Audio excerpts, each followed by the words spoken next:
Under the vast sky of endless connection, have you ever asked yourself, why do you need to spend time alone? In today's video, we'll take you on a journey to discover the real value of solitude, a craft that Stoic philosophers have practiced and praised from ancient times to today. We will share reasons why you should spend time alone, how it can help you connect more deeply with yourself, and how it can change your life in a positive and peaceful way. We'll delve into lessons from the ascetics, from how they find peace in solitude to how they generate great thoughts undisturbed by the outside world. And don't forget, at the end of the video, we will reveal a small secret that will help you apply these lessons to your everyday life, allowing you to live better and feel happier and more fulfilled. Click the subscribe button, ring the notification bell, and share this video to support our channel. Your patience and curiosity not only help you grow, but are also a great encouragement for us to continue bringing valuable content to you. If you're ready to discover the secret of living independently, let's get started right now. Together, let's open the door to a world of inner freedom and creativity through the lens of asceticism. Number 1. Friedrich Nietzsche. When discussing the journey of exploring solitude, we cannot overlook the profound thoughts of Friedrich Nietzsche, one of the most influential thinkers of the 19th century. Born in 1844, Nietzsche revolutionized Western philosophy with his bold and groundbreaking views on morality, truth, and especially solitude. Nietzsche's philosophy is a relentless battle against traditional values, affirming unlimited individual freedom and creativity. He believed that solitude is not only an inevitable part of life, but also a necessary condition for each individual to transcend themselves and reach new heights of spiritual freedom. A key point in Nietzsche's philosophy is the concept of personal greatness. He emphasized that to reach the pinnacle of greatness, one must have the courage to stand firm alone, detached from the crowd and conventional moral notions. Solitude, according to Nietzsche, is an excellent forge for us to confront the deepest questions about ourselves and life, where we can grow and become the truest version of ourselves.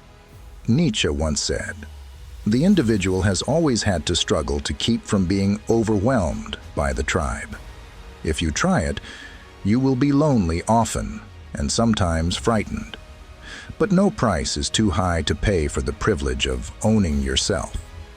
This is a strong reminder that despite its difficulties, solitude is an essential part of the journey to self-conquest and individual affirmation. Let's reflect on the difference between loneliness and solitude that Nietzsche distinguished. Loneliness is one thing, solitude is another. While loneliness can be a lack of presence, a sadness of longing, solitude is completeness, a state of independence and strength. In solitude, we truly have the opportunity to nurture inner strength, independence, and prepare for significant leaps in life. Nietzsche's words are not just philosophical musings, but valuable lessons, encouraging us not only to face, but also to embrace solitude as a companion on the journey of self-discovery. This path is not for everyone, but for those who dare to walk it. It promises limitless freedom and greatness. Number 2. Soren Kierkegaard. Soren Kierkegaard, the notable Danish philosopher of the 19th century, is deeply admired in the history of philosophy for his intricate examination of individual existence and the profound journey of self-discovery. Kierkegaard, a forerunner in existential thought, proposed that loneliness transcends a mere psychological condition, serving instead as a vital spiritual realm where one can discover their true essence and cultivate a distinct identity, free from the overpowering influences of societal norms and collective thought. Kierkegaard highlighted the transformative potential of solitude, where one encounters existential anxieties, a phase he eloquently described as the dark night of the soul. During such moments, an individual confronts their deepest fears and the most pressing existential questions, those that are often muted amidst the daily distractions.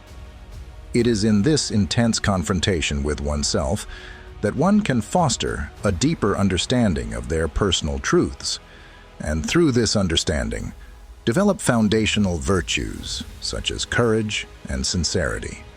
Moreover, Kierkegaard saw the journey of self-discovery through solitude as a path to true autonomy. He argued that it is only by withdrawing from external societal influences and the echoing opinions of the masses that one can genuinely engage with and understand their innermost thoughts and desires. This process of isolation is not about severing social connections, but about reducing dependency on external validations, which Kierkegaard believed to be essential for attaining spiritual liberation, a lofty aspiration he envisioned for every person. In his writings, Kierkegaard emphasized, the more one isolates oneself, the closer one comes to oneself.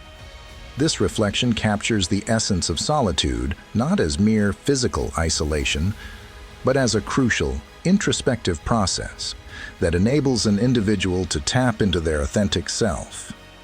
This separation is about fostering a personal space to explore and nurture one's potential without the dilution of collective judgments or the need for societal approval. Furthermore, Kierkegaard underscored the importance of solitude in developing one's personal convictions. Removed from the crowd, an individual is afforded the quiet needed to reflect deeply and make decisions that align with their own moral compass and ethical standards, untouched by the whims or expectations of others. From Kierkegaard's perspective, the advantages of solitude thus stretch beyond self-understanding. They also lay the groundwork for constructing an ethical, autonomous life. Solitude is portrayed as a spiritual laboratory where individuals can experiment, explore, and ultimately forge their characters in the most profound and meaningful ways. This perspective resonates with Stoic teachings, which also value solitude not as an escape from society, but as a crucial condition for personal growth and ethical development, reinforcing the idea that true wisdom and virtue are cultivated away from the noise and demands of the external world. Number 3. Henry David Thoreau. Imagine stepping into the wilderness of 19th century America, to the serene and secluded shores of Walden Pond. Here, we meet Henry David Thoreau, a figure not only contemplative, but also deeply immersed in solitude. Thoreau, born in 1817, was an American philosopher, writer, and naturalist, whose philosophy deeply valued self-reliance, simplicity, and a profound respect for nature. More than just theorizing, he chose to live apart, exploring and sharing his experiences and reflections. In his timeless work, Walden, Thoreau described his independent and self-sufficient life lasting 2 years, 2 months and 2 days in a cabin he built near Walden Pond. Escaping the bustling pace of society, he immersed himself in solitude and simplicity, aiming to live deep, savoring every essence of life. Thoreau demonstrated the transformative power of solitude at Walden Pond. In this voluntarily isolated space, he found opportunities to reflect, observe, and create. His experience underscored the value of solitude as a means to deeply connect with oneself and the natural world around. Let me quote from Thoreau's Walden. "I never found the companion that was so companionable as solitude. We are for the most part more lonely when we go abroad among men than when we stay in our chambers." This is Thoreau's affirmation of the value of solitude, where true companionship is found, not in the presence of others, but in one's own privacy. In another line, Thoreau wrote, I went to the woods because I wished to live deliberately, to front only the essential facts of life, and see if I could learn what it had to teach, and not, when I came to die, discover that I had not lived. This statement declares Thoreau's reason for choosing a solitary life: to live actively and truly, engaging with the lessons from nature. Thoreau's living experiment at Walden Pond is evidence of solitude as a powerful tool for self-discovery and transformation. His solitude was not a state of loneliness, but an action of engaging with his own thoughts, environment, and existence. He used solitude as a reflective mirror, helping to contemplate life, personal values, and one's place in the world. Thoreau invites us to reconsider our own relationship with solitude, exploring how it can be used to more deeply engage with life and oneself. Through this, we can see that solitude is not something to fear, but a priceless resource for strength, wisdom, and understanding. It acts as a catalyst for self-discovery, a transformative tool, and a gateway to a more genuine, conscious life. According to Thoreau, solitude is the path to living actively and exploring oneself, an opportunity to confront life's essential truths undisturbed by society, a space where one can dialogue with nature, ponder the mysteries of existence, and engage more deeply with one's own thoughts. Number 4. Viktor Frankl. Let's delve into the philosophical journey of the mid-20th century, where we encounter a figure full of resilience and wisdom. Viktor Frankl, born in 1905. An Austrian psychiatrist and Holocaust survivor, Frankl developed the psychotherapeutic method of logotherapy, based on the belief that human motivation is primarily driven by the search for a purpose in life. In his book, Man's Search for Meaning, Frankl not only shares his personal story in Nazi concentration camps, but also outlines his therapeutic theory, illustrating his deep belief in the power of finding meaning in life, even under the harshest conditions. During his lonely days in the concentration camp, Frankl witnessed the power of solitude as a catalyst for reflection and self-discovery. Despite the horrific conditions, he used this time to think about life, reminisce about precious memories, and mentally prepare for the future. These mental activities helped him nurture hope and meaning amid suffering. Frankl once said, "Everything can be taken from a man but one thing: the last of the human freedoms to choose one's attitude in any given set of circumstances, to choose one's own way." These words not only reflect Frankl's resilient spirit, but also emphasize that, whether in solitude or in suffering, we still have the choice to respond in ways that protect our dignity and life's purpose. Furthermore, Frankl boldly stated, "When we are no longer able to change a situation, we are challenged to change ourselves." This highlights the hidden strength of solitude and personal transformation when faced with external challenges, encouraging us to reflect and redefine our values and life's purpose. In everyone's life, there are times when we face solitude, alone with our thoughts and private emotions. Viktor Frankl, a psychologist who endured the harshest conditions in concentration camps, has left us with invaluable lessons on how we can find meaning even in isolation. Frankl emphasized that, regardless of the circumstances, we still have the choice of how we respond. Solitude doesn't necessarily have to be a burden. It can become an opportunity for us to explore ourselves deeply. When we accept and confront our emotions, we learn how to understand and manage them, rather than letting them control us. Next, once we understand and accept these emotions, we begin to see the value in building a close relationship with ourselves. Frankl believed that in the quiet space of solitude, we can create an abundance of creativity. Creativity not only helps us overcome feelings of loneliness, but also brings meaning and purpose to our lives. Through self-discovery and creativity, we gradually build spiritual freedom, a capability to choose a positive life attitude, regardless of external circumstances. Viktor Frankl pointed out that each of us can find inner strength and profound meaning in even the moments that seem most solitary and isolated. These lessons from Viktor Frankl are not just advice, but principles of living that any of us can apply to enrich our personal lives, transforming moments of solitude into opportunities for self-renewal and the development of a spirit filled with freedom and creativity. Through Frankl's story and life philosophy, we learn that solitude, however painful, can be an opportunity for personal growth, reconnection with inner values, and fortification of the will. These lessons encourage us to face difficulties with courage and persistence, reminding us that even in the loneliest moments, we have the power to shape our destiny and navigate life meaningfully. Number 5. Blaise Pascal.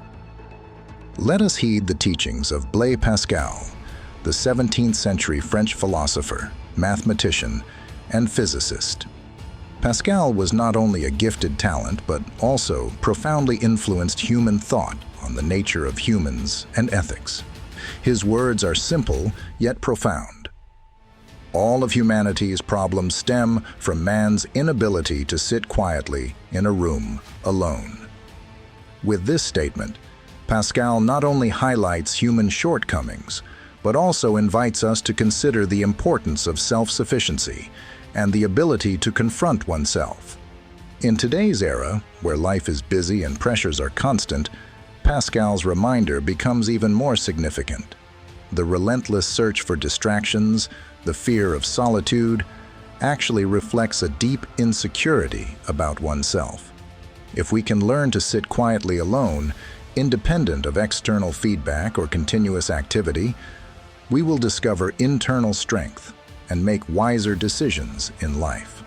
Pascal invites us to explore this fear deeper and confront it, rather than avoiding it. Challenging ourselves to endure solitude is not only a mental exercise, but also a journey towards self-understanding. Through this, we can uncover true desires and adjust our lives to better align with our values and personal goals. Remember, within each of us, there is a private space where we can reflect, find peace, and grow. This is not something to avoid, but something to explore and embrace.